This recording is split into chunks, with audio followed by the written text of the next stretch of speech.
Asheville, North Carolina, October 15th, 1978.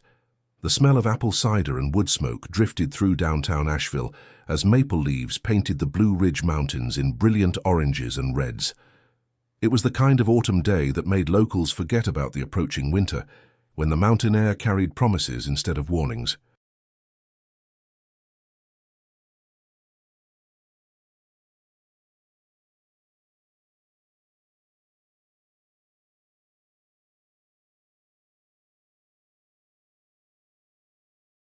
Sarah Beth Coleman adjusted her navy wool coat as she stepped out of Morrison's Five and Dime.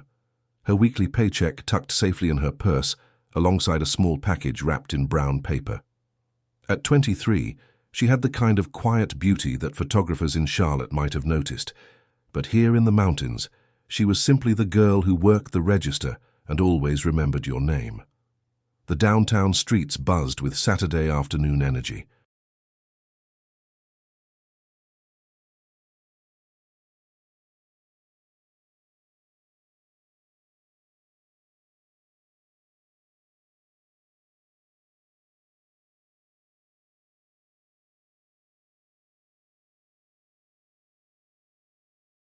Children pressed their faces against the window of Miller's candy shop, while their mothers chatted about church socials and upcoming harvest festivals. Old men in flannel shirts gathered outside Barber's Hardware, their breath visible in small puffs as they discussed the weather and whether the Tar Heels would make it to a bowl game. Sarah Beth waved to Mrs.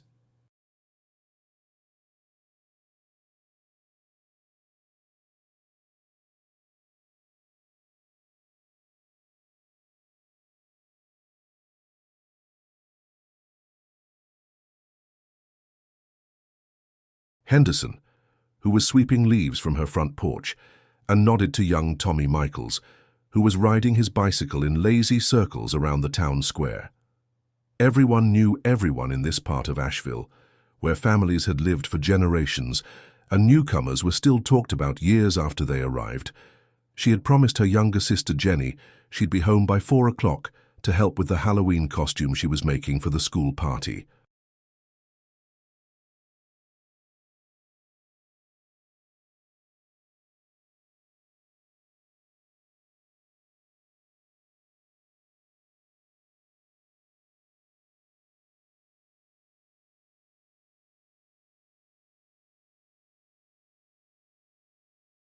Jenny, 16 and full of dreams about moving to Raleigh after graduation, had been working on an elaborate gypsy outfit, complete with bangles she'd bought from the craft store in Hendersonville. The bus stop sat at the corner of Patton Avenue and Broadway, marked by a simple wooden sign and a bench that had seen better decades. Sarah Beth checked her watch, 3:20 p.m.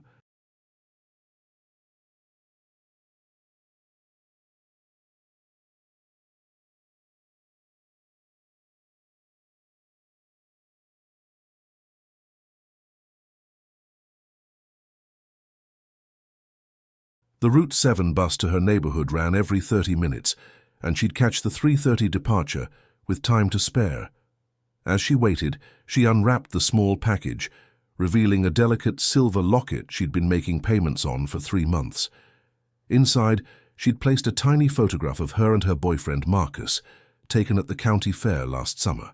Tomorrow was their 2-year anniversary, and she could hardly contain her excitement about surprising him.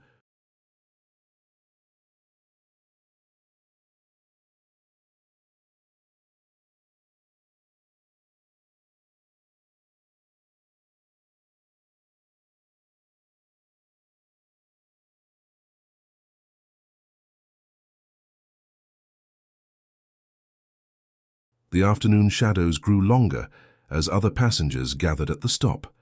Mrs. Caldwell clutched her grocery bag, complaining about the rising price of milk. A young man in a mechanic's uniform checked his watch repeatedly, clearly anxious to get home. An elderly gentleman read his newspaper, occasionally shaking his head at whatever news troubled him. 3:30 came and went. Then 3:45. The other passengers began murmuring among themselves about the delay. Mrs.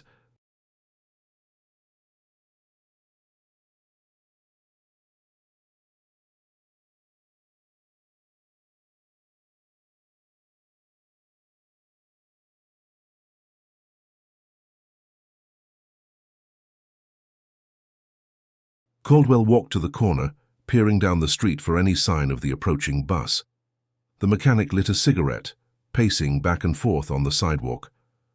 By 4:15, most of the waiting passengers had either called for rides or decided to walk. Sarah Beth remained on the bench, the locket clasped tightly in her hands. She couldn't afford a taxi, and the walk home would take over an hour through neighborhoods that weren't particularly safe after dark.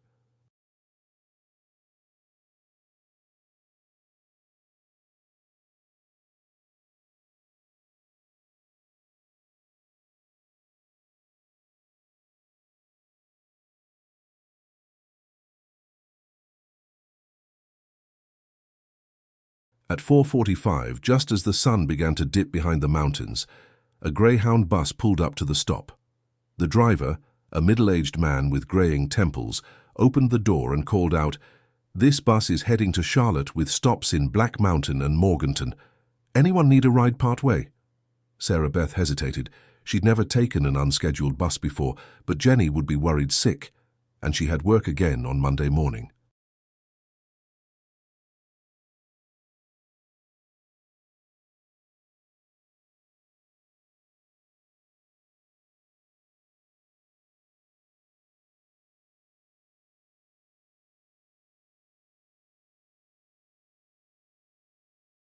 After a moment of consideration, she climbed aboard, paid her fare, and settled into a seat near the middle of the bus. The driver made a note in his logbook, marking down the time, destination, and number of passengers.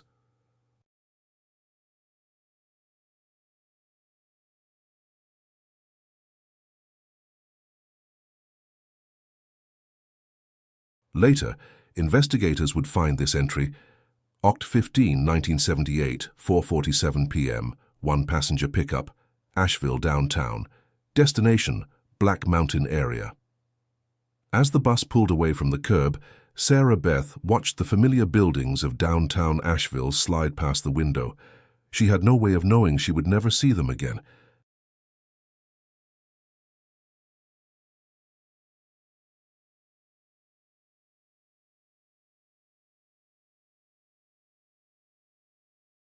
The bus route to Black Mountain typically took 45 minutes, winding through mountain roads that offered spectacular views during the day but became treacherous curves of darkness after sunset. Other passengers on the bus that evening would later tell police they remembered a young woman in a navy coat sitting quietly, occasionally checking her watch and looking out the window with the expression of someone eager to get home.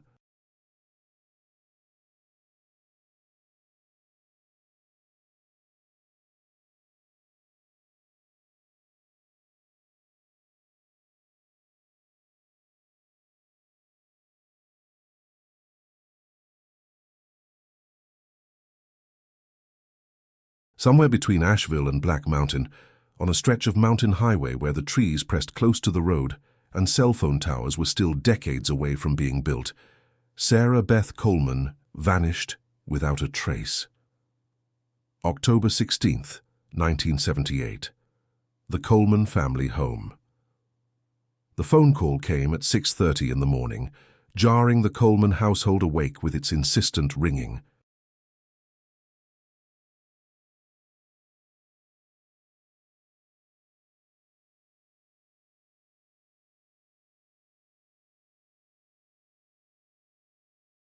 Jenny Coleman stumbled down the hallway in her slippers and flannel nightgown, her stomach already knotting with an inexplicable dread.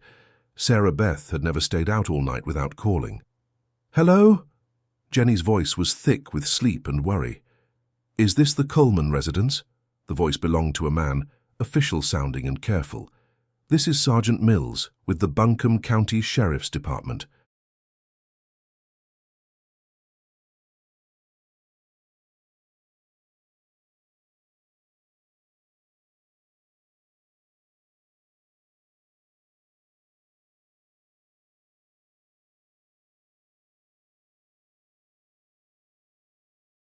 "We're looking for information about Sarah Beth Coleman."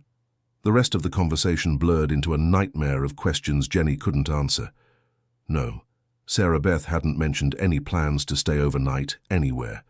Yes, She always called if she was going to be late. No, she didn't have a car. She took the bus everywhere, the Route 7 bus. No, that wasn't running yesterday due to mechanical problems.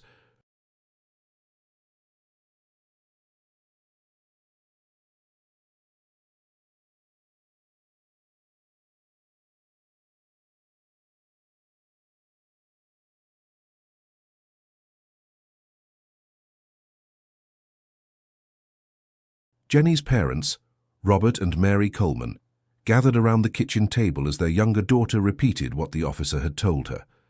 Robert, a man whose hands were permanently stained with motor oil from 30 years at the Chevy dealership, sat in stunned silence. Mary, who cleaned houses for wealthy families in the Grove Park area, began making a list of everyone they needed to call. The search began immediately, but seemed doomed from the start.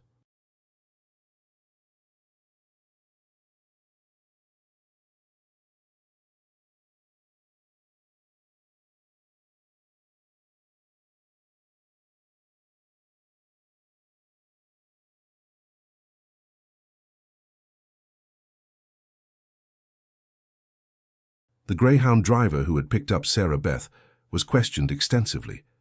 Yes, he remembered the young woman in the navy coat. She'd paid her fare and taken a seat, seemed nervous but not distressed. He'd made several stops between Asheville and Black Mountain, including an unscheduled rest stop at a mountain overlook where passengers could stretch their legs and use the facilities. She got off the bus there, he told investigators.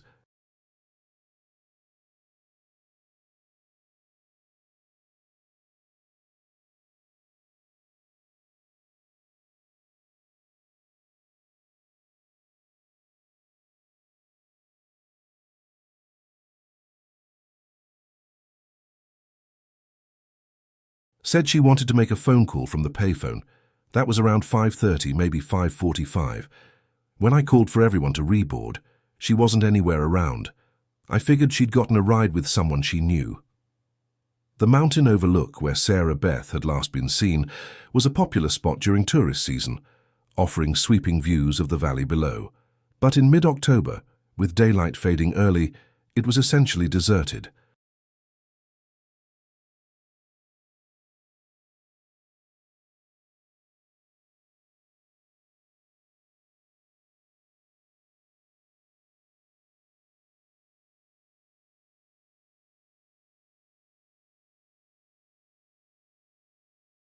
The single payphone booth stood empty, its metal surfaces already growing cold in the mountain air.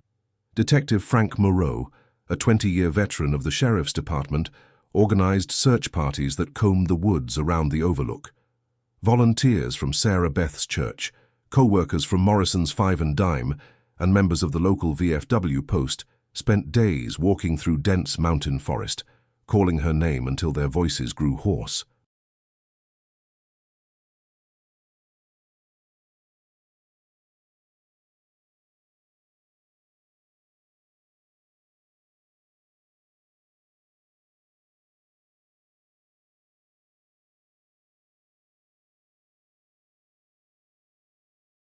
The investigation revealed troubling gaps. The payphone's call records showed no outgoing calls made around the time Sarah Beth was believed to have used it. No other passengers on the bus remembered seeing her make the phone call or get off at the rest stop. The bus driver's memory seemed to be the only evidence that she had ever been there at all. Marcus Thompson, Sarah Beth's boyfriend, was questioned multiple times.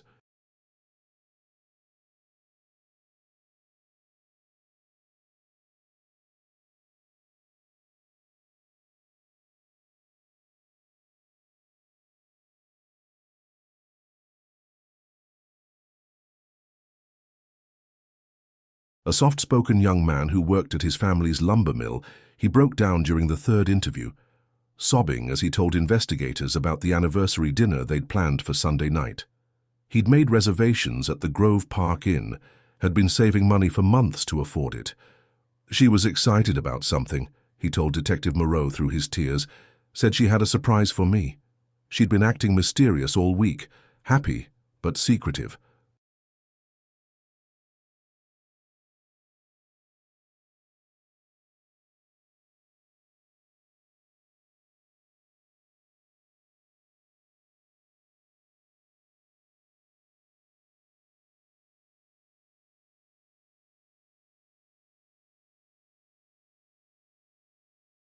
I thought maybe she was planning something special for our anniversary.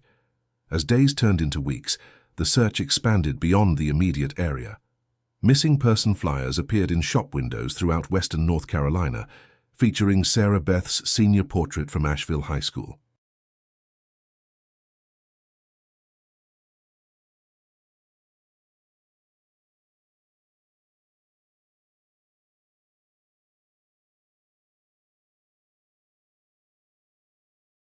The image showed a young woman with shoulder-length brown hair, kind eyes, and a gentle smile that seemed to promise she'd never voluntarily disappear from the lives of people who loved her. The investigation took several troubling turns. A drifter reported seeing a young woman matching Sarah Beth's description at a truck stop in Tennessee, but the lead went nowhere.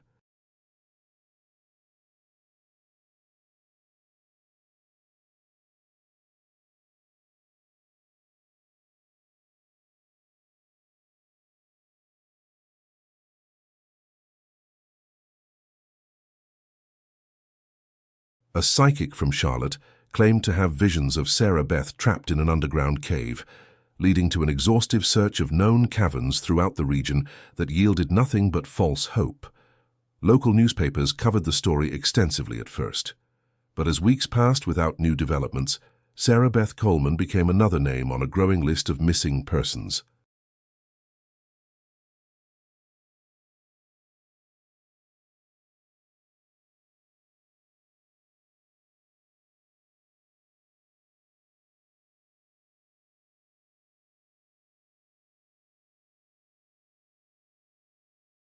The story moved from front pages to inside columns, then disappeared entirely as other news claimed the public's attention. Jenny Coleman dropped out of her senior year of high school to help search for her sister. She spent months driving the mountain roads around Black Mountain, stopping at every gas station, diner and general store to show Sarah Beth's photograph. Most people were sympathetic but unhelpful.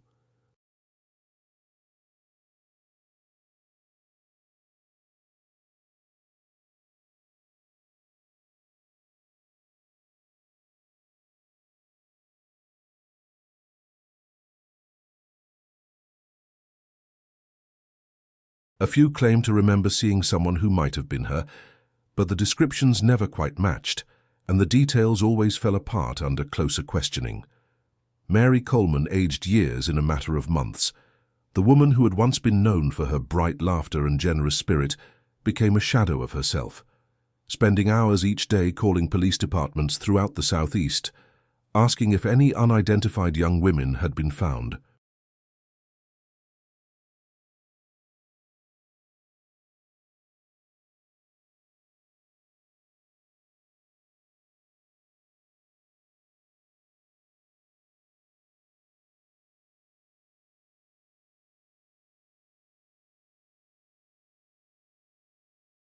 She kept Sarah Beth's room exactly as it had been, down to the dress laid out for church the Sunday that never came. Robert Coleman threw himself into the search with the methodical intensity he'd once reserved for engine repairs. He made detailed maps of every location that had been searched, kept meticulous records of every interview and lead, and spent his savings hiring a private investigator from Charlotte who promised results but delivered only more questions.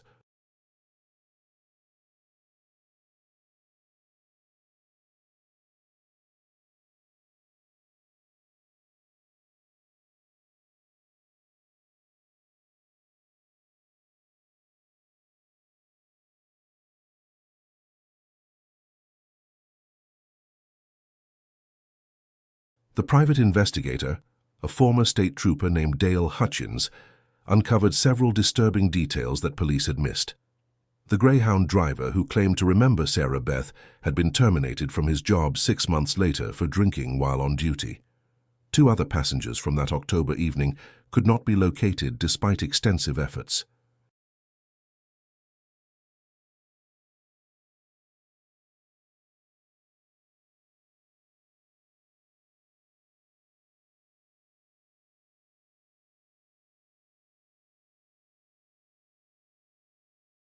Most troubling of all, the company's records showed that the bus had been running nearly an hour behind schedule that day due to mechanical problems, Yet the driver claimed to have made an unscheduled stop at the mountain overlook. Something about this whole story doesn't add up, Hutchins told the Coleman family during his final report.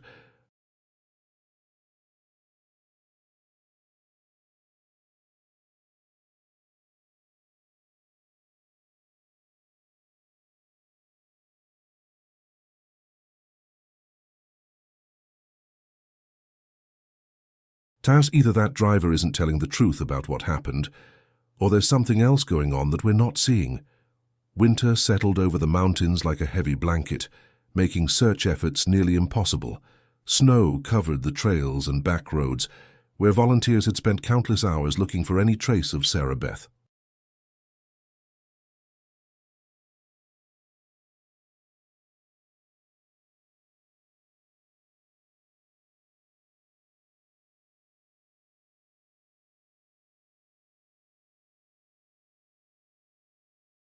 The investigation went cold, literally and figuratively, leaving a family destroyed by unanswered questions and a community haunted by the mystery of a young woman who had simply vanished. Detective Moreau kept the case file on his desk for 3 more years, adding occasional notes when new information surfaced, but nothing ever led anywhere concrete. When he retired in 1981, he passed the file to his replacement with a simple note. "This one still keeps me awake at night."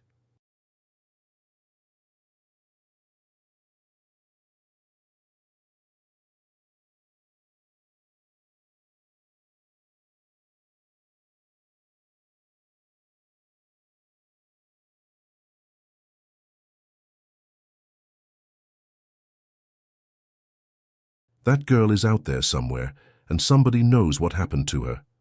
Black Mountain, North Carolina, September 12, 2003. The wrecking ball had been scheduled to start swinging at 8 a.m., but Eddie Vasquez arrived at the demolition site an hour early to conduct his final safety inspection.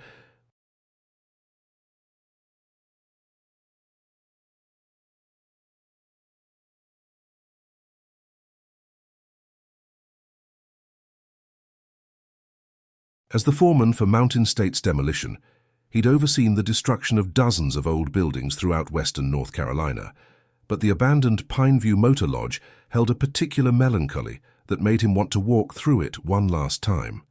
The motel had been closed since 1987, when the new interstate bypass made the old mountain highway a forgotten route traveled only by locals and lost tourists.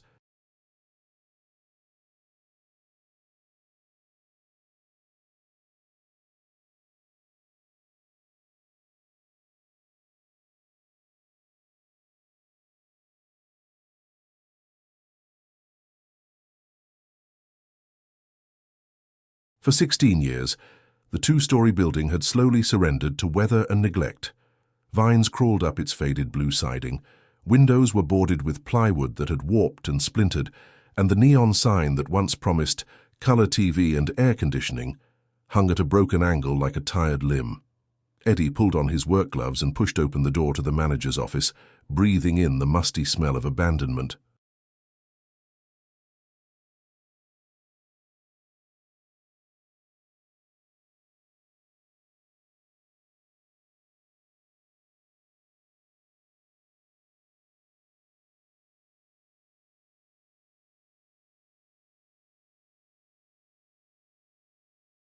Dust motes danced in the morning light that filtered through cracks in the boarded windows. The office still contained remnants of its final days, a 1980s-era desk calendar, yellowed registration cards scattered across the floor, and a coffee cup that bore the faded logo of a long-defunct restaurant chain. Behind the manager's desk, a door led to the living quarters where the motel's last manager had resided.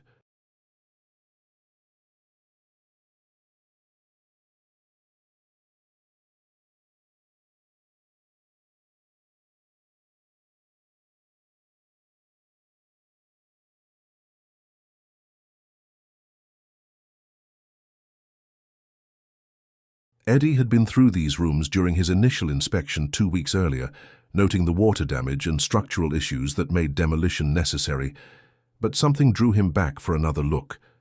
The apartment was small and depressing, even in its heyday. A kitchenette, a cramped living room, and a bedroom that smelled of mildew and regret. Eddie was checking the structural integrity of a ceiling beam when he noticed something odd about the bedroom closet.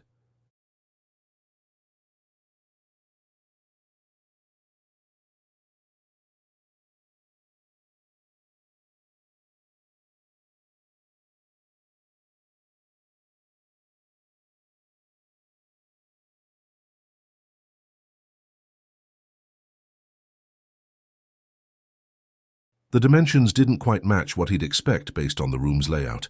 There seemed to be about 3 feet of space unaccounted for. Using a crowbar from his tool belt, Eddie pried away the closet's back panel, expecting to find the building's utilities or perhaps a storage space.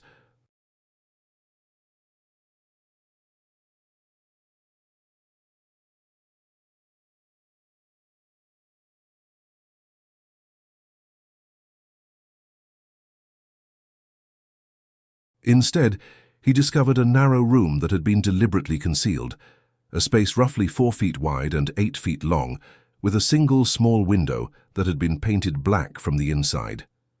The hidden room contained a few pieces of furniture: a narrow bed with a stained mattress, a wooden chair, and a small table.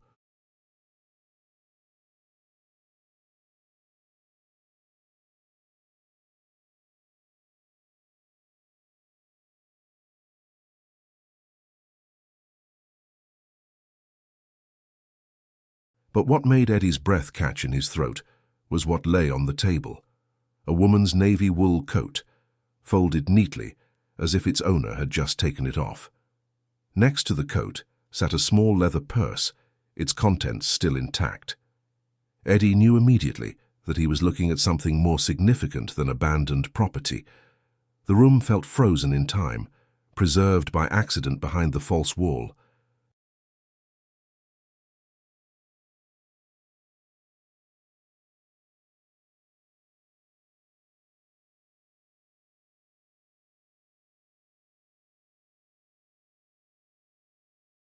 With trembling hands, he used his cell phone to call the Buncombe County Sheriff's Department, requesting that investigators come to the scene immediately.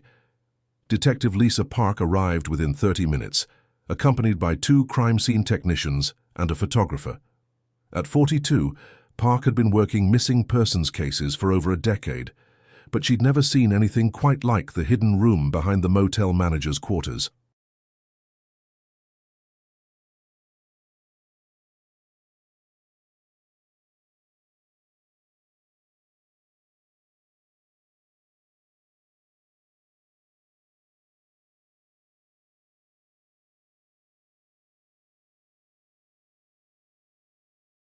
The navy coat was in remarkably good condition, protected from the elements that had ravaged the rest of the building.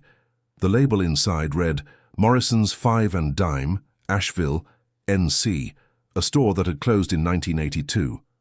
Inside the coat's pocket, investigators found a bus ticket stub dated October 15, 1978, for Route 7 from downtown Asheville.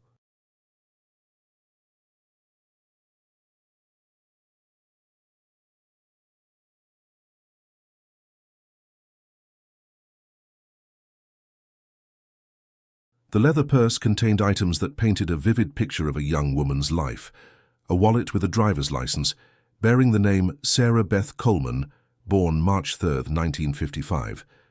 Several photographs showed Sarah Beth with friends and family, including one of her standing next to a young man at what appeared to be a county fair.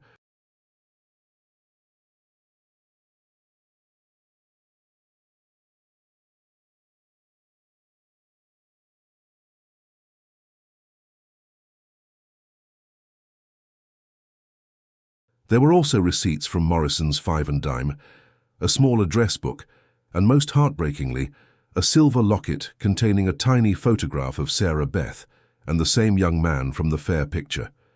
Detective Park immediately pulled the missing persons file for Sarah Beth Coleman, a case that had gone cold 25 years earlier. Reading through the investigation notes, she felt a chill of recognition.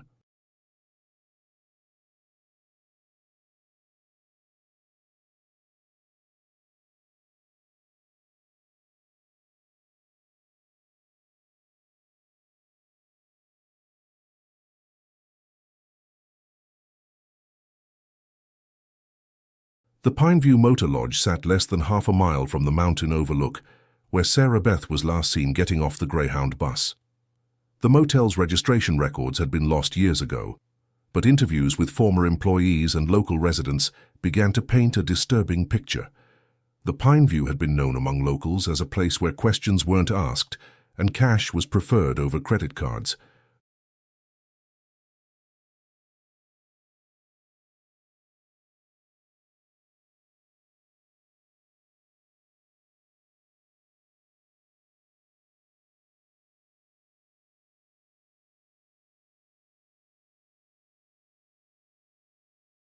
Truckers, traveling salesmen, and others seeking anonymity had made it a regular stop during its operational years.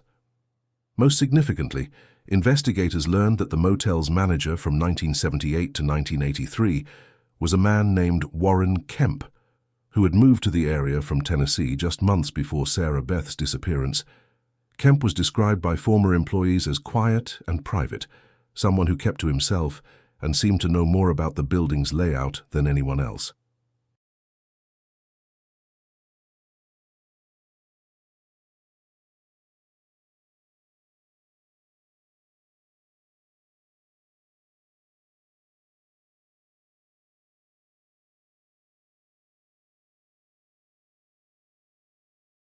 Crime scene technicians spent 3 days processing the hidden room, documenting every detail and collecting evidence that had been preserved for a quarter century.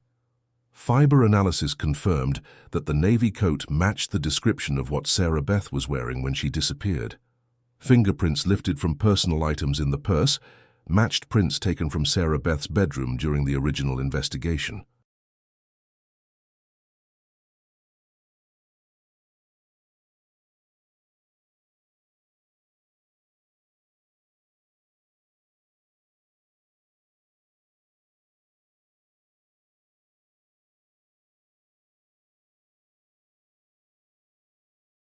The discovery made front-page news throughout North Carolina, bringing renewed attention to a case that many had assumed would never be solved.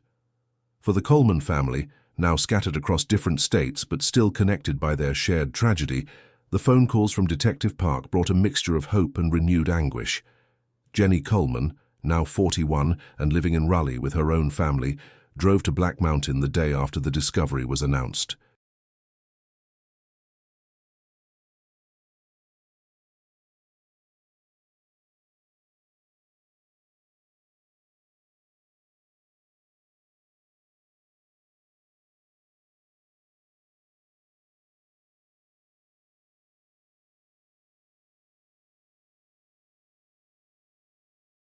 Standing outside the condemned motel, looking at the hidden room that had held her sister's belongings for so long, she struggled to process the emotions that overwhelmed her.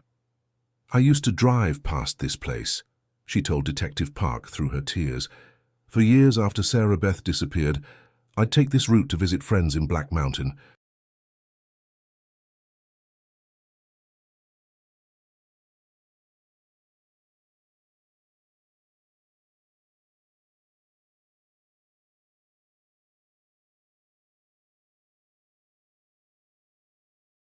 I probably drove past this building hundreds of times, never knowing she had been here."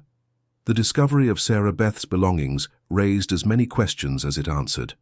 How had she ended up in this hidden room? Who was Warren Kemp, and where was he now? Most importantly, what had happened to Sarah Beth herself?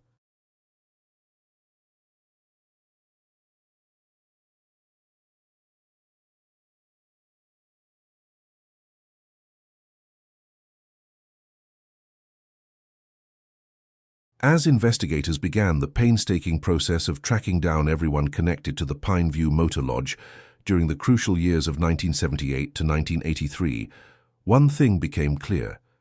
The truth about Sarah Beth Coleman's disappearance had been hidden in plain sight for 25 years, waiting behind a false wall for a demolition crew to finally bring it to light.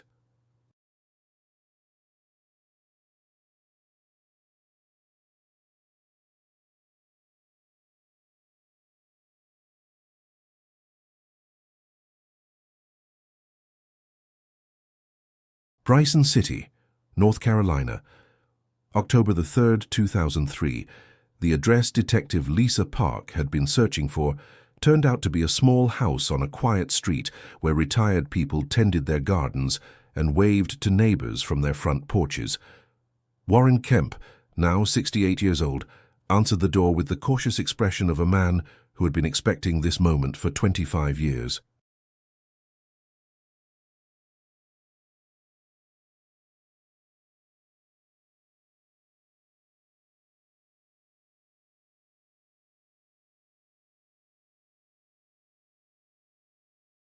He was smaller than Park had imagined, with thinning grey hair and hands that trembled slightly as he invited her into his modest living room. The house was neat but sparse, decorated with the minimal possessions of someone who had learned to live lightly, ready to move at a moment's notice. "I wondered when someone would come," Kemp said quietly, settling into a worn recliner that faced away from the window.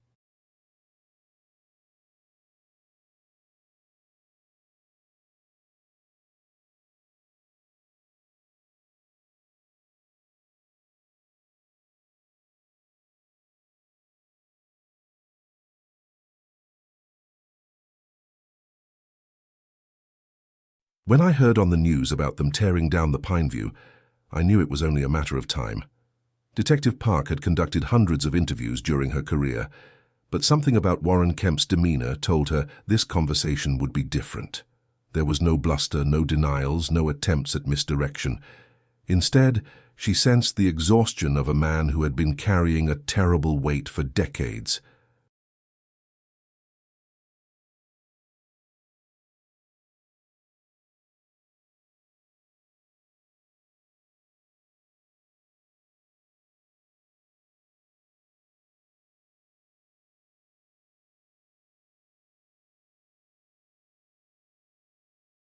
"Warren, I need to ask you about Sarah Beth Coleman," Park began, placing a photograph on the coffee table between them. "We found her belongings in a hidden room at the motel you managed. Can you tell me what happened?" Kemp stared at the photograph for a long moment, his eyes filling with tears that he didn't attempt to hide. When he spoke, his voice was barely above a whisper. She was so young, so trusting.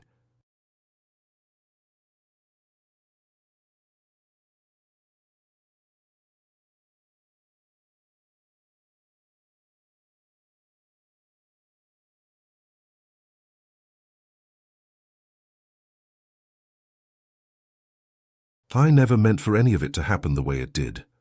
The story that emerged over the next 3 hours was not the violent crime that investigators had feared, but something more complex and heartbreaking. Warren Kemp had been a different man in 1978, younger, struggling with alcoholism, and nursing a deep resentment toward the world that he felt had passed him by.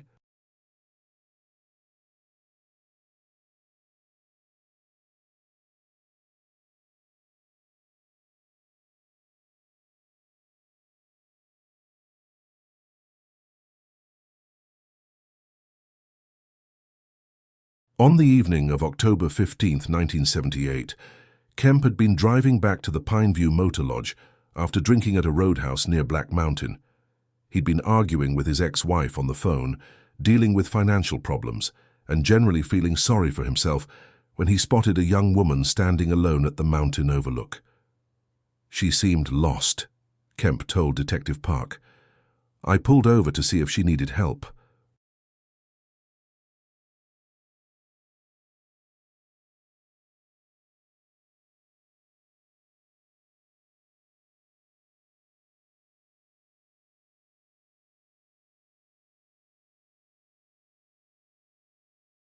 She said she'd missed her bus connection and needed to get to Black Mountain. I told her I could give her a ride. The motel was right on her way. During the short drive to the Pineview, Sarah Beth had chatted nervously about her job, her family, and her boyfriend. She mentioned the silver locket she was planning to give him for their anniversary, showing it to Kemp with the excited smile of a young woman in love.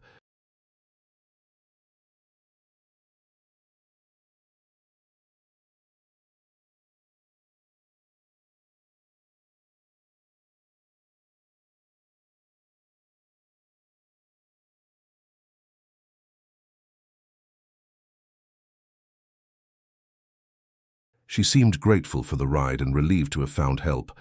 When we got to the motel, she asked if she could use the phone to call her boyfriend. Kemp continued. She wanted to let him know where she was, maybe have him come pick her up. I said sure, told her to come into the office. What happened next would haunt Warren Kemp for the rest of his life.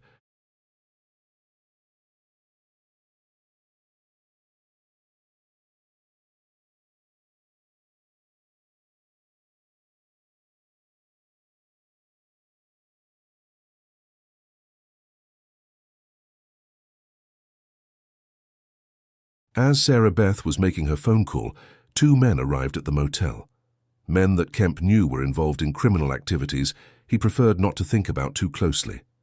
The Pineview had become a regular stop for people transporting illegal goods through the mountains, and Kemp had learned to look the other way in exchange for payments that helped keep the struggling business afloat. They saw her in the office and started asking questions, Kemp said, his voice breaking.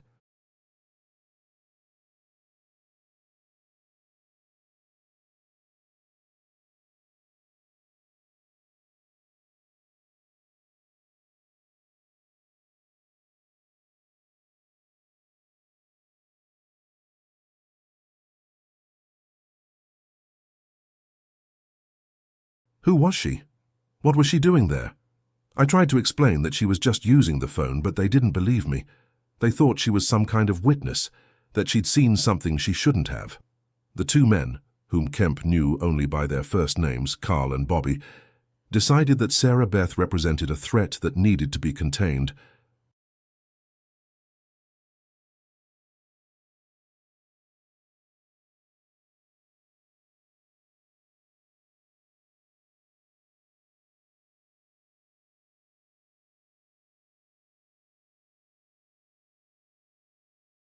Against Kemp's protests, they forced her into the hidden room he'd constructed behind his living quarters, a space he'd originally built to hide cash and other valuables from potential thieves.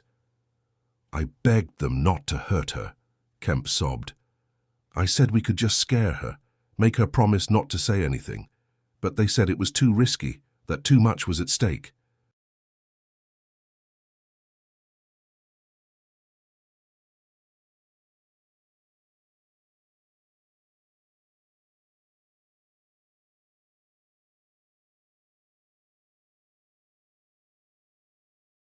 They said they'd handle it.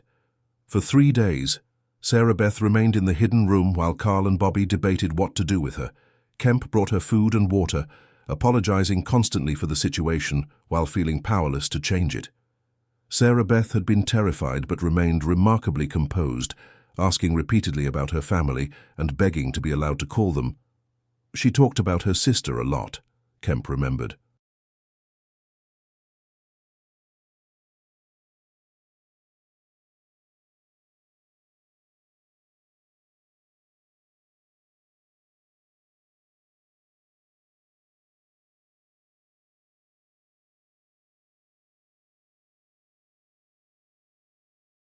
I said Jenny was making a Halloween costume and would be worried sick. She kept asking if I had children, if I understood what this would do to her parents. She wasn't angry. She was just trying to make me see her as a real person.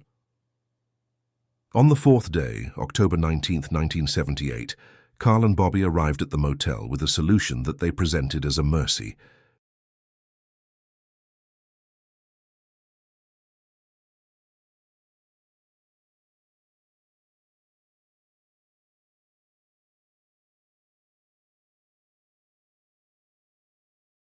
They had arranged for Sarah Beth to be transported to Florida, where she would be given a new identity and a job in exchange for her silence about what she had witnessed.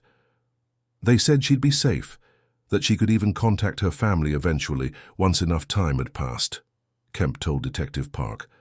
I wanted to believe them.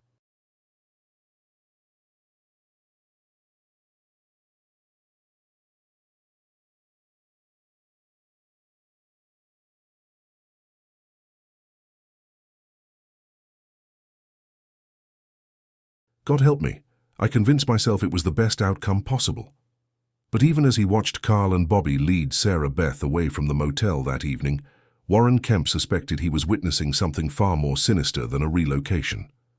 The way they held her arms, the look in their eyes, the casual way they discussed the logistics, it all pointed to a fate that he couldn't bring himself to acknowledge. "I kept her things," Kemp admitted.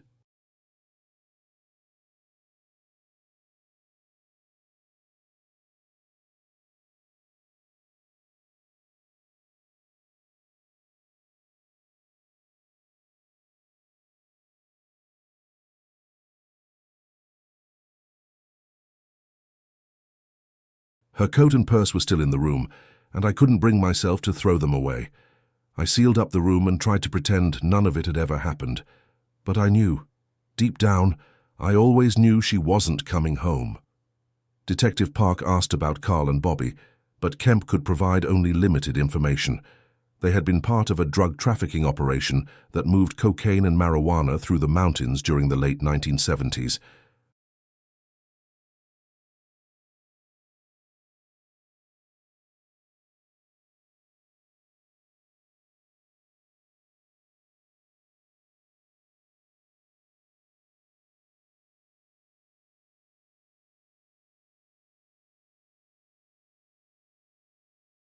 Carl was tall and thin with a distinctive scar on his left hand.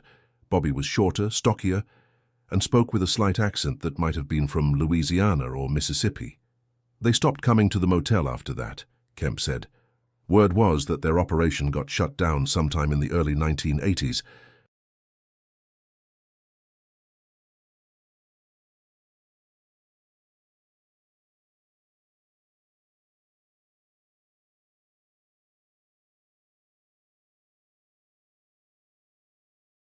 I heard Bobby got arrested on federal charges, but I never knew what happened to Carl. The investigation that followed Warren Kemp's confession was extensive, but ultimately frustrating. Carl and Bobby had covered their tracks well, and the passage of 25 years had made finding them nearly impossible.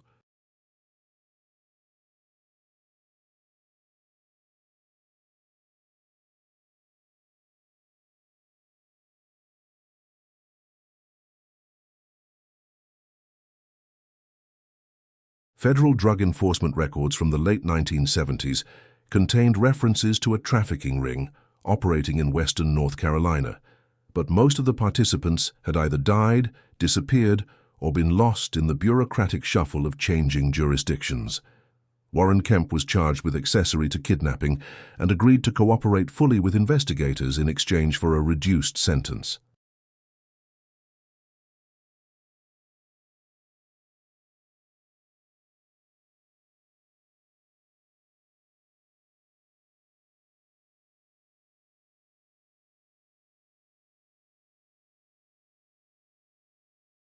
At his plea hearing, he faced the Coleman family for the first time since 1978, offering an apology that felt both sincere and inadequate.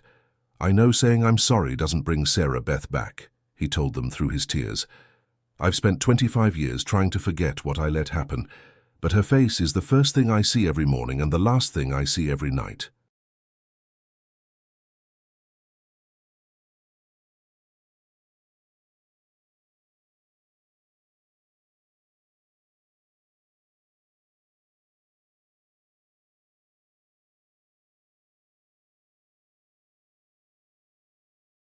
"I failed her when she needed help, and I've failed her every day since." Jenny Coleman, now a mother of 2 daughters herself, stood to address the court before sentencing. Her words were measured but filled with decades of pain and loss. Sarah Beth was planning to surprise her boyfriend with a locket for their anniversary, she said. She was excited about Halloween costumes and worried about being late for dinner.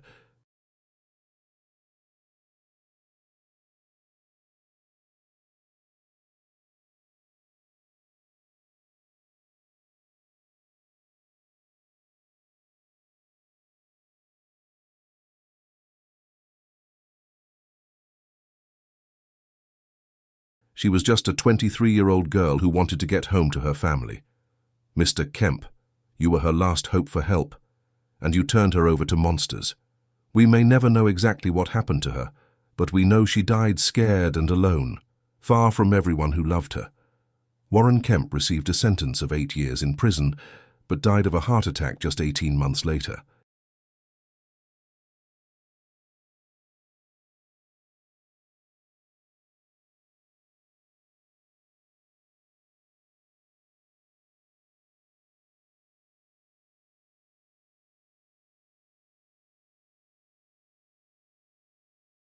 His final letter, written to the Coleman family and delivered by his attorney, contained one last piece of information. Carl's real name was Carl Hendricks, and he had mentioned owning property near Grandfather Mountain, where he sometimes took people who needed to disappear permanently. The search for Sarah Beth Coleman's remains continues to this day, but her family has found a measure of peace in finally knowing the truth about what happened that October evening in 1978.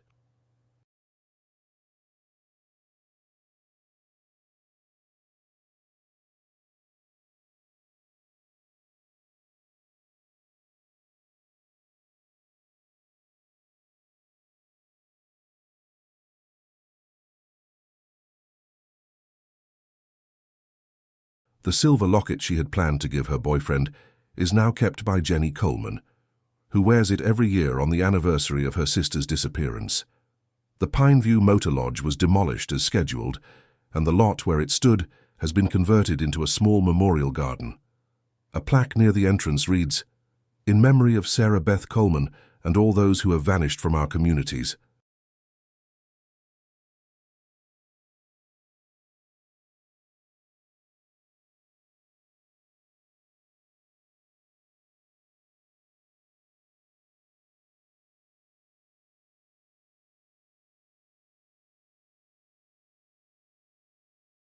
May their stories never be forgotten, and may those who loved them find peace.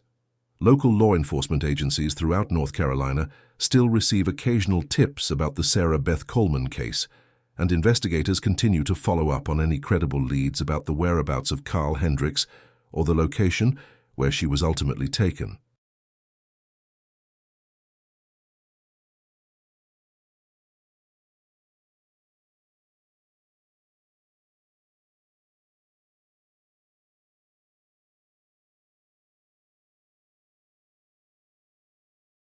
The case remains officially open, a reminder that some truths take decades to surface, and that justice, while delayed, should never be abandoned.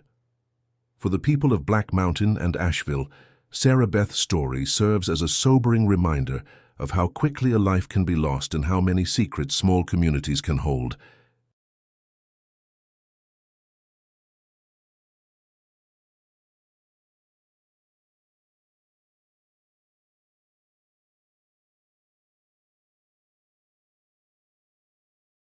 Every year on October 15th, someone places fresh flowers at the memorial garden, and locals pause to remember a young woman whose only crime was trusting a stranger who promised to help her get home.